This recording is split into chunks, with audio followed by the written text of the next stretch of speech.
Chupa. Ay, me está pegando. Ahí te vi. Claro, yo creo que lo que estamos conversando, lo que Luis me pregunta, que por qué no hay voluntad para bajar la delincuencia, porque en Estados Unidos un gobernador aplicó un sistema que se llama tolerancia cero y bajó casi a cero la delincuencia. Y eso pasó a la historia. Entonces, Acá en Chile, ¿por qué no se da? acá en Chile, ¿por qué no se quiere luchar en serio con la delincuencia? Sobre todo ahora que pasamos a ser el país de mayor consumo de América y podría ser del mundo, ¿no? Porque parece que América en el mundo, ¿cómo está? ¿Sí? Anda por ahí, ¿no? Entonces, lo primero que podría hacer es eliminar el Congreso. Y no estoy hablando de algo que sea ridículo, porque tengo bases sólidas para razones sólidas y de peso para eliminar el Congreso. En primer lugar, el Congreso no está cumpliendo ninguna de las funciones que tiene que cumplir. Partiendo por la fiscalización. No está fiscalizando a ninguna institución. Y si lo está haciendo mal, o sea, no está cumpliendo su función. Porque las instituciones están todas en crisis. Partiendo por el Congreso mismo, que son los primeros que entraron en crisis. En segundo lugar, tenemos una sospecha de que están involucrados con la delincuencia. Y de hecho la actitud de los partidos políticos es totalmente delincuadora. Ellos quieren mantener el poder a toda costa. Entonces es como un grupo, es parecido a lo que pasa en Venezuela, Nicolás Maduro. En el fondo es lo mismo, pero un poco más disfrazado. Más... Ahora, me decía acá mi amigo de que una de las razones también por las cuales no se puede terminar con la delincuencia es porque quienes se supone que tienen que luchar contra la delincuencia son también delincuentes. En el caso de los parlamentarios, vienen siendo como delincuentes de cuello y corbata. Entonces, frente a eso, la propuesta sería eliminar el Congreso. Eliminar el Congreso y establecer tres grandes macrozonas en Chile. La zona norte, la zona central y la zona sur. Y ahí establecer 5 parlamentarios por zona. 15 parlamentarios suficientes. Que se pongan de acuerdo y legislen para el país. Claro, eso para los intereses de las personas. Pero que, claro, unos 10, ¿cierto? Unos 10 que sean las reservas morales y personas entendidas en derecho. No un tipo como Frosita Motúa o la Robotina que de repente van a ir al Congreso porque bailan bonito, por cosas que no tienen nada que ver, ¿no? Sino que se dediquen a legislar lo que tiene que ver con derecho. Y que esas leyes no rompan ningún derecho. Entonces con esos 10 y los otros son como 5, ¿cierto? Serían, claro, la idea sería que fueran un representante por zona, 5 representantes por zona. 3 zonas, 15 parlamentarios. Y que ellos legislen. Que ellos hagan la función del poder legislativo.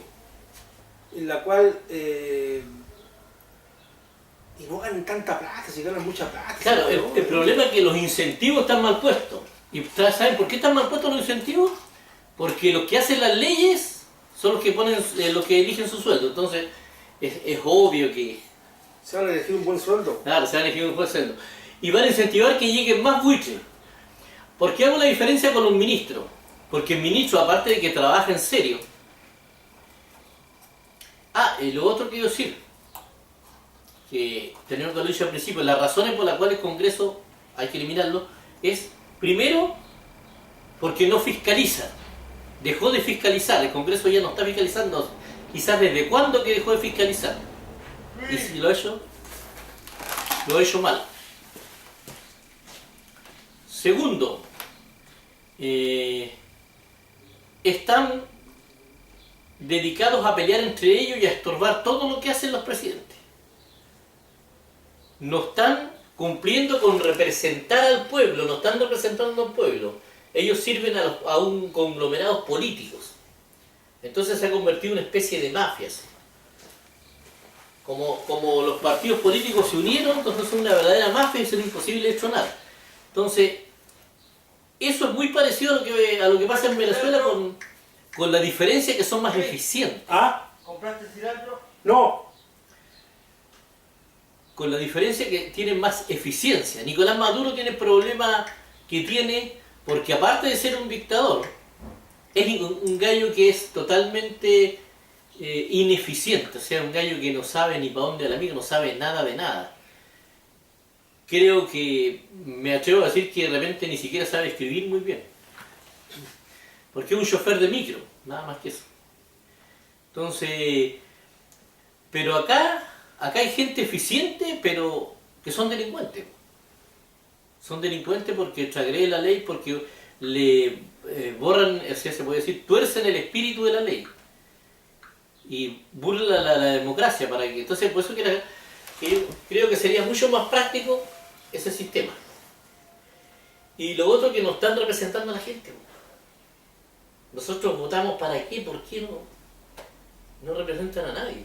No, esa gente no representa a nadie. No representa a Se nadie. representan a ellos mismos nomás. De hecho, los que van a votar son un moco, los que van a votar. La gente no le interesa votar porque no se ven representados. Nada con eso, no se ven representados. Porque no votamos por proyecto, nada, sino que tengo que estar adivinando qué es lo que va a hacer el señor por el cual votamos. Claro. Y si presentan un proyecto, nada los obliga a cumplirlo. Nada los obliga a cumplirlo, entonces, y todo lo hacen para ellos, para seguirse asegurando ellos. Da lo mismo el que salga, cuando salga, cómo salga, quién salga, da lo mismo. Entonces esto está hecho para ellos, para que ellos se llenen de plata, se enriquezcan, nada más que para eso. Lo otro que hace la diferencia con los ministros, que los ministros tienen que tener los pergaminos para trabajar. Son profesionales y trabajan. En el Congreso ya no están trabajando casi, en el Congreso van a puro hacer vida social, ¿no? Entonces, ¿qué es lo que pasa? Que no se puede comparar un congresista que lo único que tiene que hacer es cantar un montón de compadres, engrupirlos para ser elegido, a una persona que tiene que ir a funcionar, que tiene que ir a trabajar, y que si no se le paga bien, puede trabajar para un privado, un ingeniero comercial que sepa harto de economía, y es buen economista. Si no se le paga bien, se puede ir a trabajar para un particular, y puede ganar mucho más plata. No así con los congresistas. Ahora yo no sé, vamos, si el hecho de que para la comunidad internacional, para que un país sea democrático tiene que tener un congreso establecido, o sea, con cámaras de senadores o diputados, claro. A lo mejor tiene que ser establecido así, y por eso que a lo mejor se tiene acá, porque de otra forma no sería reconocido en el contexto internacional como un país democrático.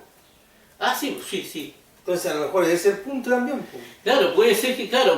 Lo que pasa es que se supone que es para representar la democracia, pero tampoco lo está haciendo, si ese es el problema. Al contrario, impide que la democracia se manifieste. Ya, pero al cambiar eso y hacer eso que nosotros tenemos como una idea, se alteraría el ideario democrático a nivel internacional. Claro, el concepto de democracia que tiene a nivel internacional sí se alteraría, porque ellos entienden por democracia, hasta ahora han entendido por democracia que hay un congreso, todo eso. Claro, a una institución que lo único que hace que no cumple la función para la cual fue creada, está mal implementado, son como las implementaciones de la Michelle Bachelet, o sea, buenas ideas mal implementadas. Entonces, yo creo que eso sería. Y lo otro que es, de repente, mejor no comprometerse tanto con los organismos internacionales, y yo creo que más que estar firmando, hay que respetar los derechos humanos, hay que respetar la democracia y hacerlo, y de repente podríamos mostrar maneras más efectivas. O sea, nosotros podemos comprometer con la democracia y con los derechos humanos, pero la forma la elegimos nosotros.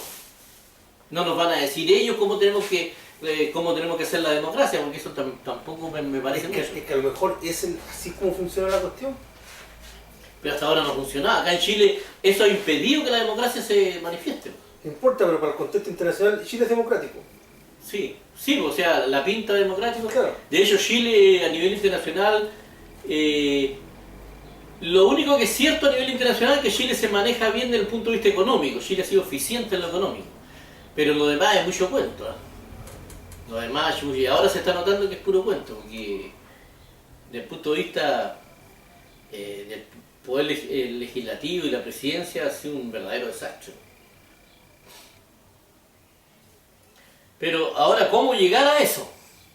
Por eso estamos conversando de repente nosotros. Yo considero dejar de ser tan burócrata y ser más práctico. Por ejemplo, igual que el ejército.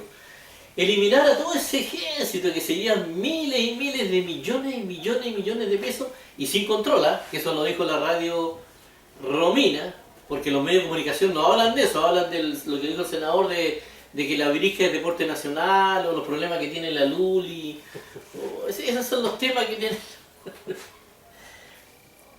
Entonces, y los legisladores, eso es lo que legislan, porque la birija sea un deporte nacional, que la cuestión del piropo, que la bolsa del supermercado y esa weá.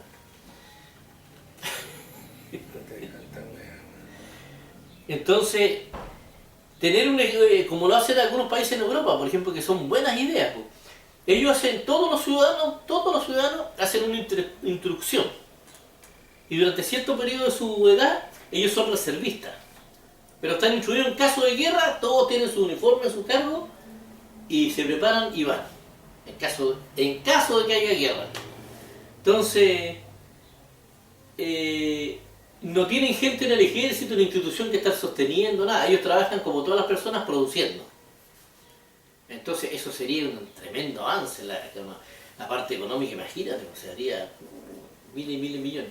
Acá nosotros estamos botar y botar plata, aparte de que se la roban, en un elefante blanco. Llevamos más de 100 años sin guerra. ¿Para qué queremos tanta weá? Y estar renovando, aparte de que estar renovando las armas, tener esos tremendos sueldos, tremendas jubilaciones, bueno, así. No. Según dicen los mismos militares, de que el hecho de la inversión en armas y toda esa cuestión, eso es lo que te mantiene la paz. Esa es otra gran mentira.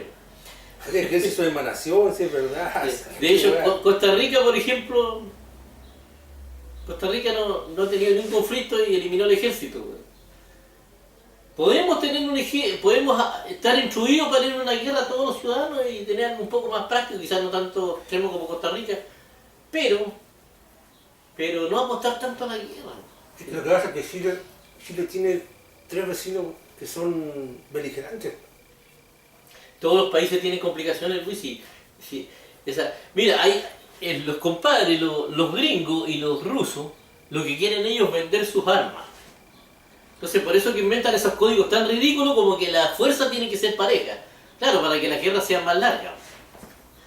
No tiene ningún otro sentido. Una guerra entre un país grande y un país chico, el país grande lo borra y se acaba el problema. Pero deja de morir gente. Entonces, a ellos les conviene que la guerra permanezca. Porque a ellos venden armas. ¿Y cuándo la guerra permanece? Cuando las fuerzas son iguales. Entonces hay guerras largas, como por ejemplo lo que pasa con Siria. Ahí están probar y probar armas los rusos con los gringos, ahí se meten.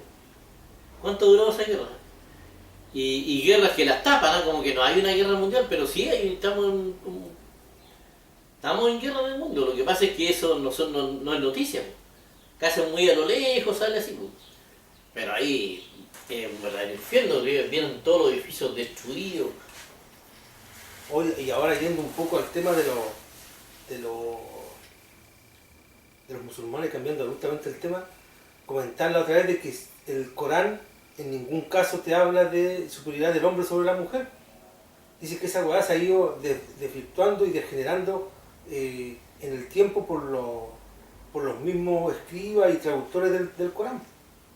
Pero en sí el Corán lo que plantea es una igualdad de género. No plantea superioridad del hombre sobre la mujer, como lo han hecho los musulmanes.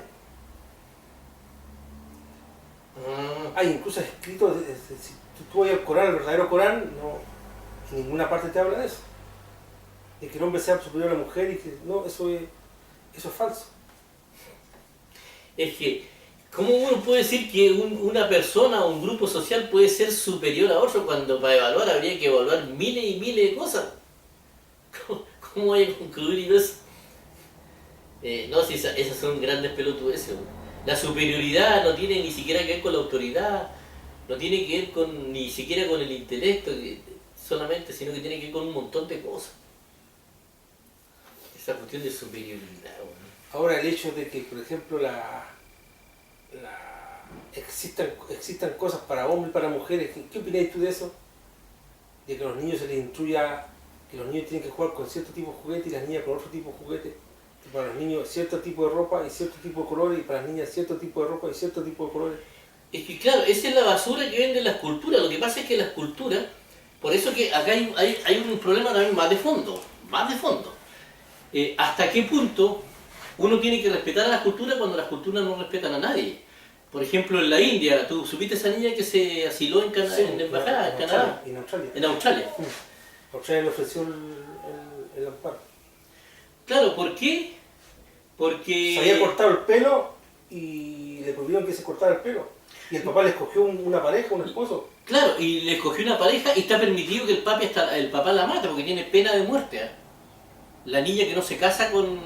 La niña que no se deja violar, porque hay que consumar un matrimonio a los 13 años. Man. Y si no se deja violar a los 13 años, pena de muerte. O sea, esa es cultura. O te violan o te matan. Claro. Entonces, por eso que yo hice una canción, pasando en comercial ahora, que se llama... Publicidad. Quédense los museos, me refiero a las religiones y los reyes. Porque creo que las religiones y las reyes están para los museos, no están para que nos afecten la vida a nosotros, bueno, a la vida real. Ese es el punto mío. Yo considero que todos los mitos, las leyendas, todo eso tiene que estar. El cristianismo, si queremos tomarlo en serio, tomémoslo en serio. Pero no pueden haber cosas así como respetar leyendas acá. Yo no estoy muy de acuerdo con eso. Yo creo que quizás el cristianismo o las distintas religiones que se pongan de acuerdo y traten de ir en busca de la verdad, que es lo que estamos haciendo nosotros. Indagar el trasfondo del fenómeno de Dios, por ejemplo, que a nosotros hemos tenido hartos debates. Entre eso, hay que hacer una corrección. Cuando ¿cómo se llama? Los científicos dicen, frente a un milagro, dicen que no existe ninguna explicación científica, no significa que no existan explicaciones. No, obvio. Claro, sí, significa que no es una explicación científica. Pero... Ahora, el fenómeno real, si uno empieza a ver la Biblia, uno empieza a ver, por ejemplo, a vislumbrar qué es lo que pasó. Y no tiene nada que ver con lo que literalmente se cuenta en la Biblia. Por eso que yo hablo de ver debajo del agua, porque hay que empezar como a investigar. Hay muchas cosas que no pueden ser literales. Todavía la iglesia bautista todavía se queda en el matinal, hablan de que Dios creó al hombre así con un monito de barro y lo sacó. No, pues eso no puede ser literal. Eso no es literal. El punto es que cuando algo es literal y cuando no es literal. Es que ver debajo del agua significa lo siguiente, por ejemplo, a una persona de esa época donde lo único que conocían era la rueda y el fuego, que no sabe nada de lo que es una célula, no sabe lo que es un átomo, no sabe ni siquiera de matemáticas. ¿Cómo una persona de esa época que tiene una visión, voy a poner el ejemplo lo más didáctico, una visión donde hay un poco de agua con tierra, se forma una especie de agua sucia, barro, empiezan a salir bichos, los bichos a evolucionar y empieza hasta que llega a convertirse en un ser humano, pasarlo por ejemplo en una cinta rápida, como lo hacen a veces con los días y las noches. Si Dios le da una visión de esa explicativa, o un sueño de ese tipo, a Moisés, si se lo dio, suponte tú. Moisés necesitaba una persona para que hablara por él, porque ni siquiera podía hablar bien, era tartamudo.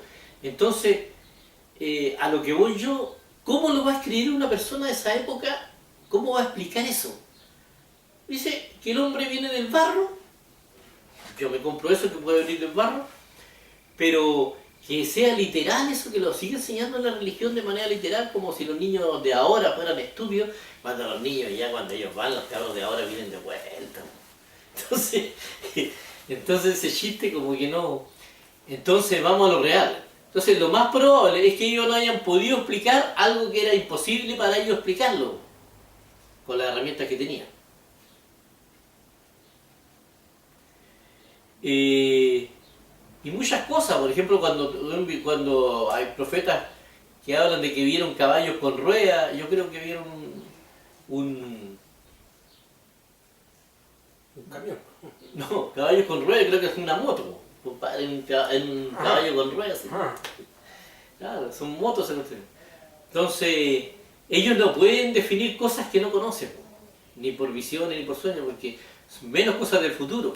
Y de hecho hay pinturas rupestres donde dibujan, pero años, muchos, no sé cuántos años tiene esa cuestión, y dibujan un astronauta, pero con toda la cuestión hasta para respirar aire, con la... todo, man.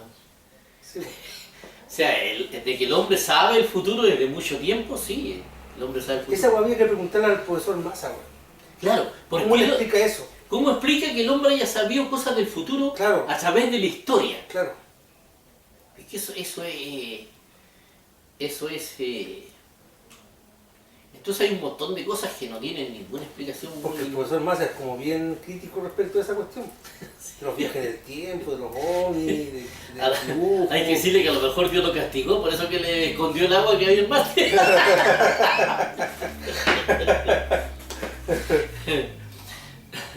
Pero es buena onda el profesor Massa y la gente lo quiere, ¿eh? Sí. Es bien... Va a tener que recuperar la plata del libro, así que va a salir más subido en televisión. Pero es bueno que se estén acercando esas personas, ¿no? Sí, porque le den espacio en la tele, weón. Le den espacio en la tele a los científicos y ojalá... Hasta los emanadores, weón. Hasta el doctor Falk, un gran emanador, weón. Que le tiene espacio ahí, es bien importante, weón. Ahora, y ¿por qué no decirlo los profetas? Porque yo creo sí en los profetas. Las religiones yo creo que van por un lado, y toda la vida los profetas han ido por un lado y las religiones por otro. O sea, entonces yo creo más en eso. Las personas que de alguna u otra manera se relacionan. Pero, como, bueno, volviendo a lo que estábamos hablando, las culturas son para tenerlas en los museos. No son para tomarlas en serio, weón. Eso es que los elefantes vuelan y vuelan. Porque el elefante hundió así, eso está para un museo, pero no está para tomarlo en serio, esa weá. Entonces, de que el hombre se ha relacionado con una inteligencia indefinida, que yo lo llamo la libre y determinante y limitación de todo. Pero no sé qué tan cierto sea una cosa, la otra. Nosotros especulamos mucho porque no sabemos. Las religiones especulan todo, organizan el universo a la pinta. Claro, la pinta de ellos. Y lo dan por hecho, lo dan por verdad. Y claro, lo por ponen, verdad. claro. Y además son los privilegiados que se van a salvar ellos nomás, Claro, y todos los demás están esperando que todos los demás se vayan a quemar en el infierno eternamente. Están esperando eso. Están esperando eso, Claro. y parece que lo disfrutaran. Entonces, no, la cosa no va por ahí. Y lo que descubrimos un pasaje donde muestra claramente que no va por ahí, que cuestiona totalmente esa mentalidad de la mayoría de las religiones. Cuando dice, de tal manera amó Dios al mundo que ha dado a su Hijo unigénito para que todo aquel que en él crea no se pierda, mas tenga vida eterna. Entonces la condición es creer en Cristo. Pero cuando empezamos más allá, cuando veamos quiénes van a creer en Cristo, más adelante dice, porque no envió Dios a su Hijo para condenar al mundo, sino para que el mundo sea salvo. Entonces, si el propósito de Dios es que el mundo sea salvo, significa que el mundo entero sea salvado. ¿O hay alguien que lo puede impedir eso si es un propósito de Dios? ¿Hay alguien que haya podido impedir el propósito de Dios? Si saben de alguien que haya impedido el propósito de Dios, de los que creen en Dios, hágamelo saber y venga acá al debate. Entonces no pega ni junta lo que anda vendiendo la religión. Lo más probable es que toda la gente crea en Cristo, todos los espíritus crean en Cristo, porque podría ser la reencarnación, tampoco voy a especular, pero podría ser, porque hay un mundo espiritual que también se manifiesta de muchas maneras y nadie puede explicar qué es lo que pasa.